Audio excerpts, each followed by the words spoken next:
Tingnan po natin mga kapatid ang tatlong klaseng pader na nabanggit sa Biblia. Ang una po ay yung pong writings on the wall sa Old Testament, sa Daniel po yun. Ang pinaka-essence po nun ay mayroon ng warning ang Panginoon. Ito po, doon po sa panahon na sinulat yung mga writings on the wall, it's already judgment. Kaya po ang application nito sa atin, wag na po natin hintayin yung mga repeated warnings na nadidinig natin mula sa kanyang salita. At hindi lamang po 'yon, sa mga salita ng Diyos na ginagamit na naririnig po natin mula po sa banal na espiritu at pinapahayag sa pamamagitan ng mga nagtuturo ng kanyang salita. So the warnings from the wall, 'wag na po natin 'yan hantayin. Hindi katulad nung pong hari na nakatanggap ng warnings na 'yon. 'Yun po yung unang wall, amen. Pangalawang wall po is yung Nehemiah walls. Tingnan po natin ito. Bagamat 140 years na nakatumba in ruins yung mga walls na yon, binigyan ng puso ng Panginoon ang isang propeta upang itayo ito in just 52 days. Tandaan po natin na lagi pong may pag-asa mula po sa pag-restore, amen, ng protection, at yung mga walls po na ito ay ginagamit ng Panginoon upang mapatibay po yung ating pong pagsamba sa Kanya.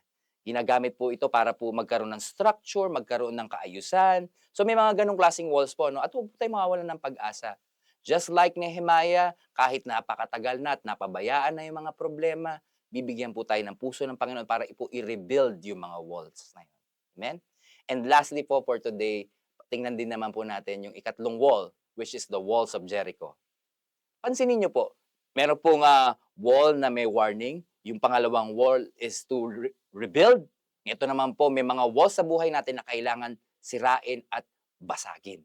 Amen. Maging awit po natin ito, maging pagsambang awit natin sa Diyos na basagin mo, Panginoon, ang puso kong ito. Alam niyo po yung mga ganon, di ba? Alam po natin yung kwento ng Walls of Jericho. Amen. Sa pamamagitan lamang ng pag-aawitan at pagsamba, umikot sila sa buong Walls of Jericho. At ito po'y tumumba para po bumagsak yung pride, bumagsak ang mga nagmamataas sa Panginoon. Amen. Yung mga nag-go against at lumalaban sa kanyang kalooban. Kaya po itong tatlong walls na ito, tatandaan po natin, ito po yung binigay sa atin ng salita ng Diyos upang maging role model po natin sa ating mga buhay. Amen. Salamat po, tayo po yung manalangin. Aming Amang nasa langit, salamat Panginoon for reminding us and giving us the revelation of the walls in the Bible, Panginoon. Salamat Panginoon dahil ginagamit mo ang mga illustrations na ito upang mabuksan ang aming mga mata. Makita namin, Panginoon, na napakaganda ng iyong salita at very applicable sa aming mga buhay. Pinapupurihan ka namin, dinadakila, tinataas, niluluwalhati in the mighty name of Jesus. Amen.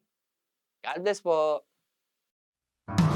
Ikaw naman aking kanlungan sa piling mo.